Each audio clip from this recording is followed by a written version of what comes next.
The first sign came on a Tuesday night in October. Vanessa Hayes was brushing her teeth when her husband Owen's phone buzzed on the counter. She wouldn't have noticed except for the strange, customized vibration pattern, 3 short pulses followed by a long one.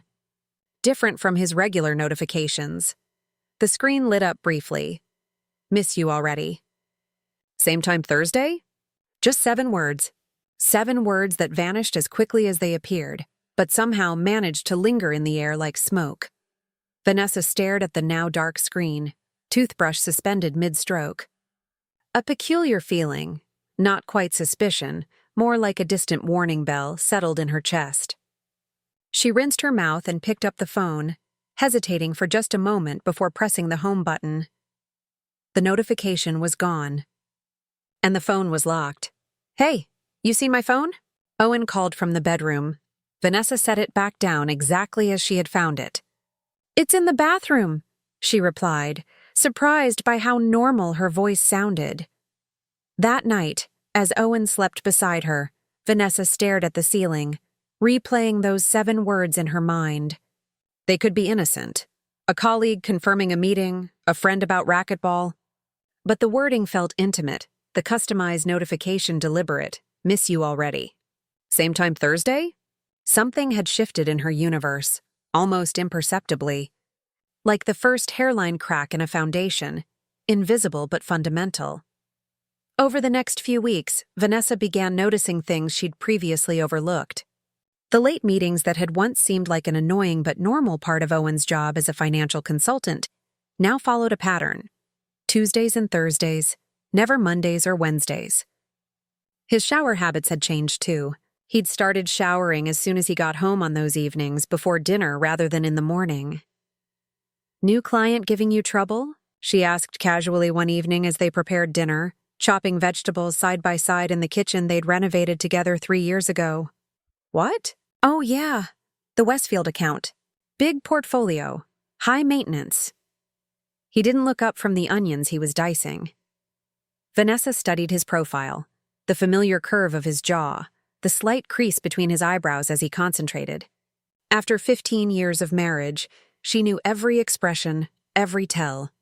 She knew when he was stressed about work, when he was hiding a surprise for her birthday, when he was worried about his mother's health. This was different. This was a closed door where there had always been an open one. "Maybe we could go away this weekend," she suggested. "That cabin in the Poconos is probably available this time of year." Owen's knife stilled momentarily. "Can't this weekend? I've got to finish the quarterly projections. You worked through last weekend, too." "It's just a busy season, Ness."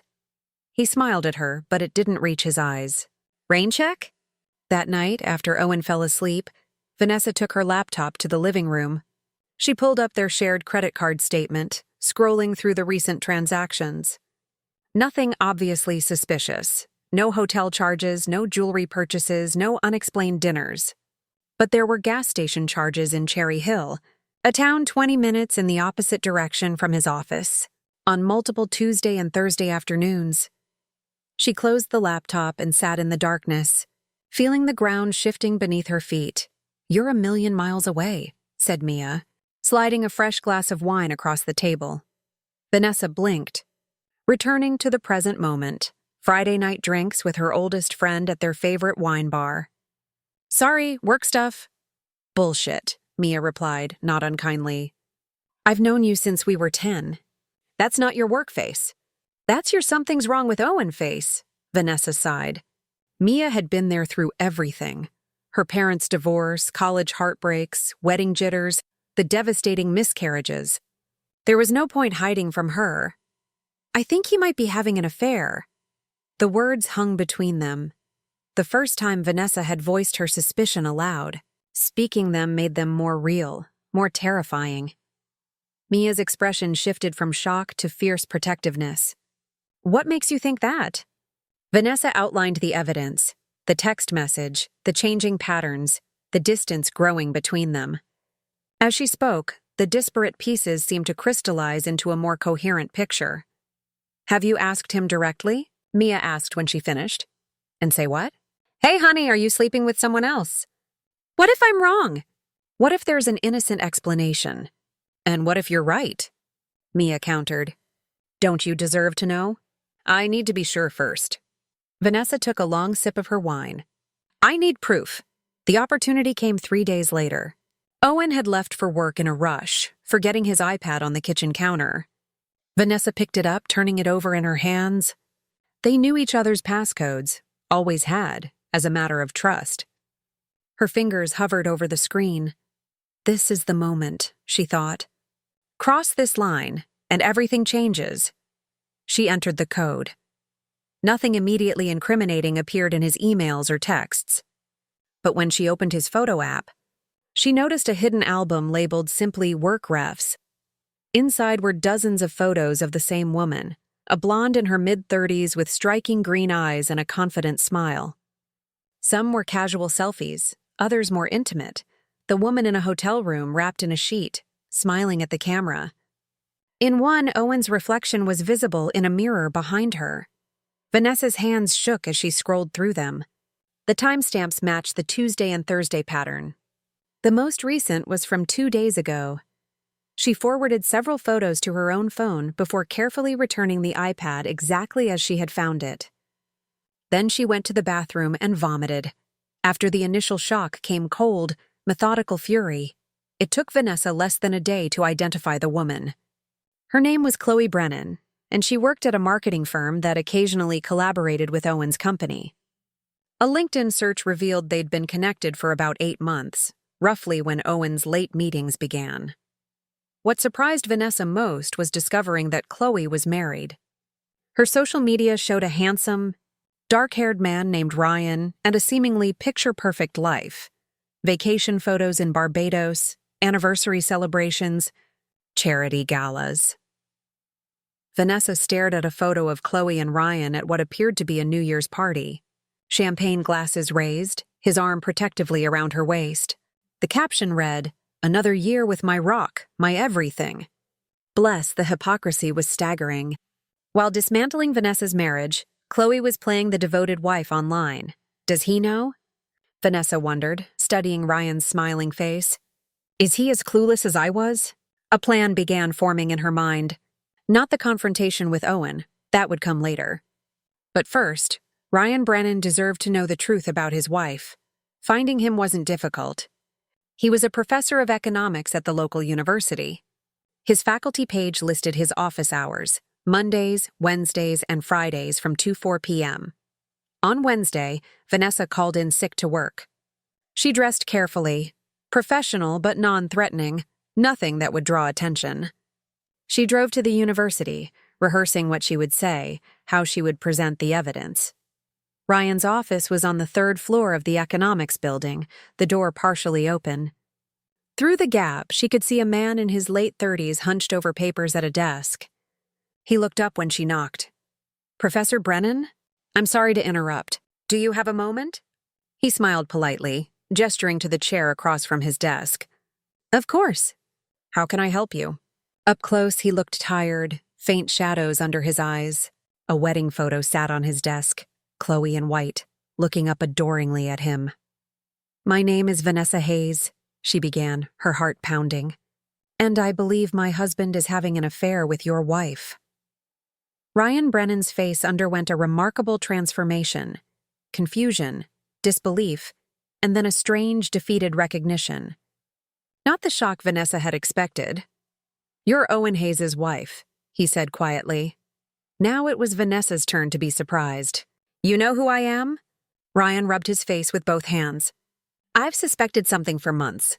Late meetings, weekend conferences, the sudden password on her phone." He looked up at Vanessa. "But I didn't know who." "I have proof," Vanessa said, opening her phone. "Photos, timestamps, locations." She watched his face as he scrolled through the evidence she'd collected. His expression hardened, a muscle working in his jaw. "I'm sorry," she said, and meant it. There was no satisfaction in watching another person experience the same pain she felt. Ryan handed back her phone. "Why come to me instead of confronting your husband?" "Because I thought you deserved to know." Vanessa leaned forward. "And because I have an idea." What followed was an intense 2-hour conversation. At first, Ryan was angry, suggesting immediate confrontation. But as they talked, comparing timelines and details, a different approach emerged. "They're meeting tomorrow," Vanessa said. "Thursday. Always at the Windermere Hotel downtown. Room paid in cash, between 5 and 8 p.m. Ryan nodded slowly. "So we show up together, not just show up." Vanessa's voice was steady now. "I want Chloe to face you directly. Not me confronting my husband. Not you confronting your wife. I want her to see your face when she walks out of that hotel room. And Owen? I'll deal with him separately. This is about her facing you." As Vanessa drove home, she felt a strange sense of calm. For weeks, she'd been drowning in uncertainty and suspicion. Now, at least, she was taking action. Owen was already home when she arrived, typing on his laptop at the kitchen island. He looked up with a smile. "Hey, you feeling better?" Mia called, looking for you at the gallery. The ease with which he accepted her lie about being sick made her stomach turn. How many lies had passed between them these past months?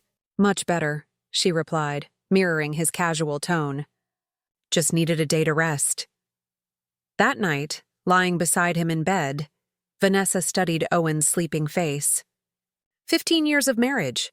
The man who had held her through her father's funeral, who had painted the nursery blue before their hopes for a baby were dashed. The man who now had another woman's naked photos hidden on his iPad. Tomorrow, everything would change. But tonight, she allowed herself one last moment of grieving for what they had once been. Thursday evening, 6:45 p.m. Vanessa and Ryan sat in his car across from the Windermere Hotel. They'd confirmed earlier that both Owen and Chloe had followed their usual patterns, leaving work early, sending the expected working late text to their spouses. "Second thoughts?" Ryan asked, his knuckles white on the steering wheel. Vanessa checked her watch. "No, you? I just want to see her face." His voice was calm but laced with a cold anger. "I need to see if she'll lie to my face or tell the truth." At 7:20, the hotel's side door opened. Chloe emerged first, checking her phone. Owen followed a minute later, the practiced routine of people hiding an affair. Vanessa's breath caught in her throat. Despite the evidence, some small part of her had still hoped she was wrong. "That's them," she whispered unnecessarily. Chloe was walking toward the parking garage when Ryan stepped into her path. She stopped abruptly, confusion turning to shock. "Ryan? What are you—" "Don't." His voice carried clearly in the evening air. "Just don't." Vanessa watched from a few yards away, close enough to hear but giving them space for what needed to be said. Owen hadn't noticed yet, still walking in the opposite direction. "I can explain," Chloe began, her voice trembling. "Explain what?" "How Tuesday and Thursday client meetings were actually in room 412 with Owen Hayes." Ryan's voice was eerily controlled. "How you've been lying to my face for 8 months." Chloe's eyes widened, darting around until they landed on Vanessa. Recognition dawned on her face. "You're his wife," Vanessa confirmed, stepping forward. "Yes." It was at that moment Owen turned, perhaps sensing the commotion. The color drained from his face as he took in the tableau. Vanessa standing near Chloe and Ryan. The unmistakable confrontation underway. "Ness?" he started, taking a step toward her. "Don't come near me," Vanessa said, surprised by the steel in her voice. "This isn't about you and me right now. This is about Chloe facing her husband." Owen stopped, frozen between approaching and fleeing. Ryan turned back to Chloe, whose composure was crumbling. "Were you ever going to tell me? Or just keep lying indefinitely?" "I was going to end it," Chloe whispered. "Today was supposed to be the last time." "That's convenient," Vanessa remarked. "Deciding it's over right when you're caught." People were beginning to notice the scene, a few hotel guests slowing to watch the drama unfolding. "Not here," Owen said, looking around nervously. "We should talk somewhere private." "No," Ryan said firmly. "I'm done with secrets and private conversations." "Chloe, you're coming home with me now. We'll discuss what happens next there." Chloe looked helplessly between Ryan and Owen, then nodded, shoulders sagging in defeat. "Okay." As Ryan led Chloe to his car, she glanced back once at Owen, who made a small, aborted movement toward her before stopping himself. Vanessa and Owen stood in silence, watching them drive away. "I suppose we should talk too," Owen finally said. "No." Vanessa's voice was flat. "Not tonight. Tonight, you find somewhere else to sleep. I need to be alone in our house to figure out what I want to do next." "Vanessa, please?" 15 years, Owen. 15 years. And you threw it away for hotel room meetups with a woman who has her own husband to lie to. She felt empty, drained of the anger that had fueled her through the confrontation. "Just go." As she walked to her car, she heard him call her name once more. She didn't look back. 3 weeks after the confrontation at the Windermere, Vanessa sat across from her lawyer, reviewing divorce papers. The sleek office, with its view of the city skyline, seemed an incongruously elegant setting for dismantling a marriage. "These terms are generous," Patricia noted, tapping the financial settlement page. "He's not contesting anything. He's feeling guilty," Vanessa replied. "It won't last forever. I want this done before he changes his mind." The weeks since the confrontation had passed in a blur. Owen had moved into a furnished apartment downtown. There had been tears, recriminations, one desperate attempt at suggesting couples therapy. But Vanessa remained resolute. Some betrayals couldn't be overcome. After signing the papers, Vanessa walked through the downtown park, watching families and couples enjoying the crisp fall afternoon. A text notification broke her reverie. "Coffee? I could use a friendly face." Ryan they'd kept in sporadic contact since the confrontation, brief updates, a few supportive messages. There was a strange comfort in connecting with the only other person who truly understood what she was going through. 30 minutes later, they sat at a corner table in a quiet cafe. "So you filed?" Ryan asked, stirring his Americano. Vanessa nodded. "Just now, you?" "Last week." He looked thinner than when they'd first met, but more settled, the initial shock replaced by a weary acceptance. Chloe moved in with her sister. "Apparently, Owen broke things off the day after we confronted them." "Small mercies," Vanessa said dryly. "How are you holding up?" Ryan considered the question. "Some days are better than others." The humiliation was the worst part at first. Colleagues who knew pitying looks. Now it's just emptiness. 7 years of marriage, and I'm starting over at 38. 41 here, Vanessa replied with a small smile. "We should form a club. The too old for this shit but doing it anyway club." They laughed, the sound surprising them both. "Have you told your family?" Ryan asked. Vanessa nodded. "My mother offered to come handle things, which means she wanted to slash Owen's tires. My brother just said he never liked him, which is a lie." "Everyone liked Owen," she paused. "That was part of the problem. He's so likable that even now I catch myself missing him." "How twisted is that?" "Not twisted, normal. I found myself getting Chloe's favorite cereal at the grocery store last week. Habit." They fell silent, each lost in similar thoughts. "Do you regret it?" Ryan finally asked. "Confronting them the way we did? Sometimes I wonder if we should have just, what? Pretended we didn't know? Confronted them separately, given them the chance to spin more lies?" Vanessa shook her head firmly. "No, I needed Chloe to face you directly. I needed to see her recognize that her actions had real consequences for real people. Not just some abstract concept of a husband, but you, standing there in front of her." Ryan nodded slowly. "There was a moment, right when she first saw me, before she started making excuses. Just pure recognition of what she'd done. I needed that." "Exactly." Vanessa reached across the table and squeezed his hand briefly. "No regrets." As they left the cafe, Ryan hesitated. "Would you want to do this again sometime? Just talk? It helps." Vanessa considered him, not romantically, but as someone navigating the same treacherous waters. "Yes," she said. "I think it does help." She walked home through streets beginning to shimmer with early Christmas decorations, feeling lighter than she had in weeks. The pain wasn't gone. The anger still flared unpredictably. But for the first time, She could imagine a future beyond the betrayal, uncertain and daunting, but also potentially free. Spring had transformed the city. Cherry blossoms lining the streets, Vanessa now walked with a different rhythm. Not the hurried pace of a woman racing against suspicion, but the measured steps of someone finding her footing again. The divorce had been finalized 3 months ago. Owen had called once afterward, a conversation that was both painful and strangely healing. He was moving to Chicago for a fresh start. She had wished him well and meant it, surprising herself.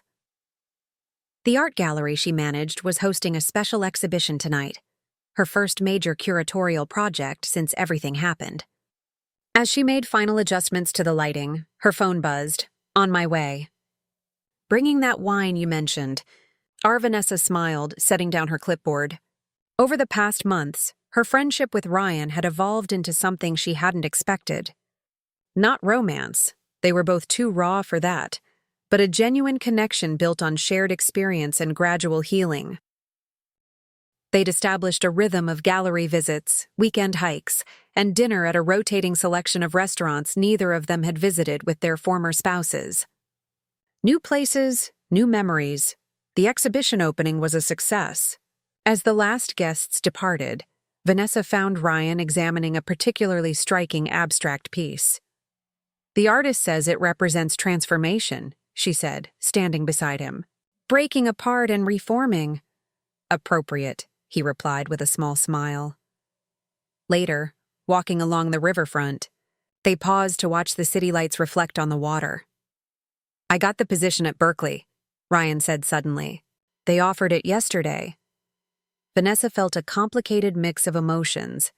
Happiness for him. Sadness at the thought of losing the friendship that had become a cornerstone of her recovery. That's wonderful, she said sincerely. When would you start? Fall semester, August. He turned to face her. I wanted to ask, what would you think about a change of scenery too? The San Francisco Modern is looking for a senior curator. Your credentials would be perfect. Vanessa stared at him, taken aback. You want me to move to California? I want you to consider it, he clarified. Not for me, but for you.